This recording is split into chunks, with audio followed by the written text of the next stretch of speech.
on repasse à votre voisin. Une vraie question sur notamment ce logement d'insertion.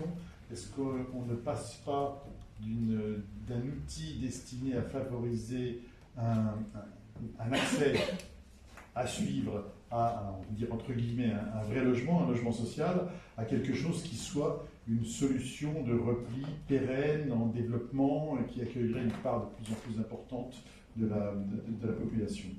Ou est-ce que... Le logement d'insertion, c'est quoi? C'est un peu comme le DALO. Quand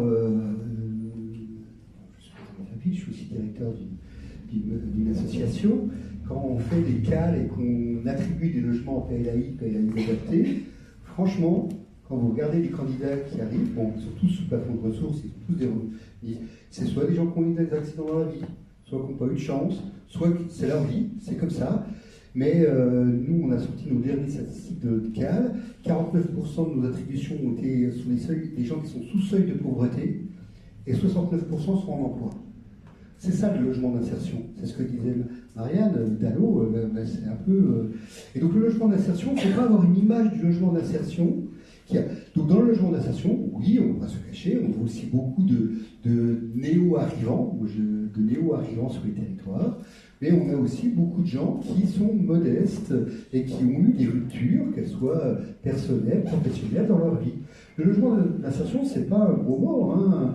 On est très fan, avec Eric, des pensions de famille. Quand on va dans les pensions de famille, on a 50% des gens, ce sont des gens qui ont eu des accidents de la vie fréquents, un veuvage, un divorce qui se passe mal, un événement, et 50% sont des gens qui ont quasiment toute leur vie été institutionnalisés. C'est ça aussi le logement d'insertion. C'est une part invisible, ce qu'on disait, l'invisibilité, des gens qu'on ne veut pas voir, mais qui ont toujours existé dans nos sociétés.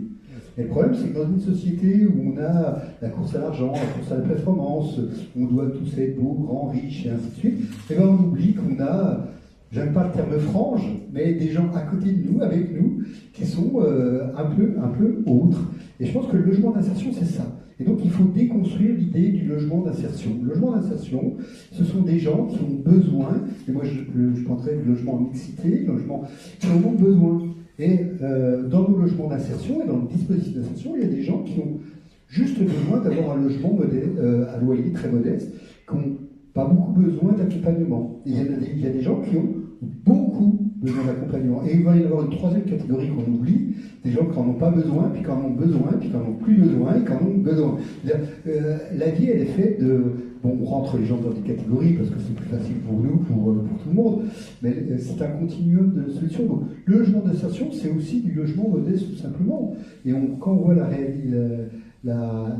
qualité, la réussite des PLAI et des PLAI adaptés, qui sont du logement d'insertion accompagné, ça marche, ça fonctionne. C'est toi qui disais, les pauvres payent leur loyer. Dans nos associations, le taux de recouvrement du loyer, on parle un peu chiffres financiers, le taux de recouvrement au mois du loyer, c'est entre 95 et 97%. C'est-à-dire qu'il y a 95 à 87% des locataires qui payent leur loyer au mois le mois. C'est mieux que le logement social? Non, c'est à peu près les mêmes chiffres. Un petit peu mieux. Ça va dépendre des bailleurs, mais la perte comptable des bailleurs sociaux fin d'année, elle est autour de 1,5%. Voilà. Donc, dire que les pauvres ne payent pas et qu'on a une image comme quoi si on met des pauvres, s'ils sont pauvres, leur logement d'insertion d'Allo, vous imaginez, ils vont jamais payer leur loyer. Non, c'est pas vrai, c'est pas ce qu'on voit. Hein. Donc voilà, le logement d'insertion, on en a besoin parce qu'il y a des gens qui ont besoin d'accompagnement. Il y a besoin de gens qui ont besoin de petits logements, parce qu'on parle souvent des grands logements, mais il y a aussi besoin des petits logements avec des loyers modestes. Grande loi qu'il faut préserver. Moi, je suis très inquiet sur ce qui va arriver. Hein. L'APL est quelque chose qui fonctionne, qui est imparfait, qui est tout ce qu'on veut, mais sans APL, vous imaginez où on en serait. Et que moi, j'étais sur l'ASU, sur l'aide sociale unifiée.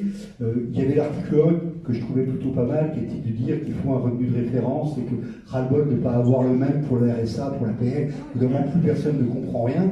Après, je suis un peu, c'est comme le texte de loi. Nous, on a voté contre au CNH la loi de logement avec une remarque comme quoi on était pour l'article 1 qui était sur le PNRU, sur le renouvellement urbain, en disant vous ouvrez des débats, vous ne savez pas où ils vont finir. Et moi, l'ASU, j'en voyais un très grand danger, si c'est pour faire encore 1 milliard d'économies sur l'APL, c'est comme la contemporanéisation. Contemporanéisation, en soi, on ne peut pas être contre, voilà. Ils ont fait 1,5 milliard d'économies sur l'APL. Voilà, donc, moi je pense que ce logement d'insertion, qui coûte peut-être un peu plus cher, parce qu'il faut lui donner aussi une vocation de mixité sociale, donc produire en ville des petites opérations, ça coûtera plus cher, mais ça coûtera tellement moins cher sur le long terme, en insertion, en qualité des écoles, en qualité d'insertion des familles, accès à l'emploi, accès au logement, accès à la culture, accès à la ville, accès aux amitiés. Je pense que c'est là où on doit se battre sur le logement d'insertion. Oui, effectivement, et on peut aussi faire un parallèle avec, par exemple, les personnes âgées qui peuvent être chez elles, en institution, revenir chez elles, etc. Les parcours sont effectivement pas du tout linéaires, continus.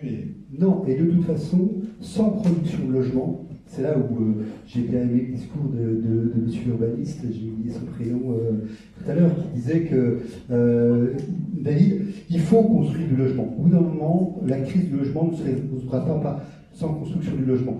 Quand il y a une nouvelle gare qui s'installe, avoir des politiques malthusiennes de diminution des capacités foncières, où avant vous aviez un foncier, vous pouviez faire 16 logements, je résume, 4 sur 4, 16 logements. On va nous expliquer que, ce qui est très bien, je ne suis pas contre des histoires de pleine terre, machin chaud, donc c'est plus 4 sur 4 que vous avez construit, c'est 3 sur 4. Donc vous êtes passé de 16 à 12 logements. Et qu'après les voisins vont se plaindre en disant c'est grand quand même, 3 étages, on va raboter un étage. Donc au lieu d'avoir 4 sur 4, vous êtes passé à 3 sur 4 et vous êtes passé à 3 sur... Vous avez divisé votre capacité de construction par 2. Et ça c'est très inquiétant, c'est très très inquiétant dans la production de logement. Sans production de logement, nous à la FAPIL, en plus je ne milite pas tant pour ma paroisse, parce que nous on est plutôt des acteurs de reconstruction de la ville sur la ville et de la captation du parc privé et de transformation des parcs privés en parc social. Donc, mais on sait bien que s'il n'y a pas de la construction bien insérée près des villes, près des centres-bourgs, près des centres-villes, près des transports en commun, on n'y arrivera pas. C'est vraiment la question du foncier, de la politique foncière, je pense, et que ce foncier ne soit pas mis en concurrence. De ce que disait aussi David, très juste, le prix du foncier, il est toujours là. Mais c'est pas normal que pour la vocation sociale, ça soit le même prix pour une association de la maîtrise d'ouvrage, d'insertion, ou pour un bailleur social que pour un bailleur privé. Au bout d'un moment, il va falloir qu'on nous explique, parce que si c'est pour donner des aides après la défiscalisation, on ferait mieux de nous les donner en subvention de production. Merci. Alors justement,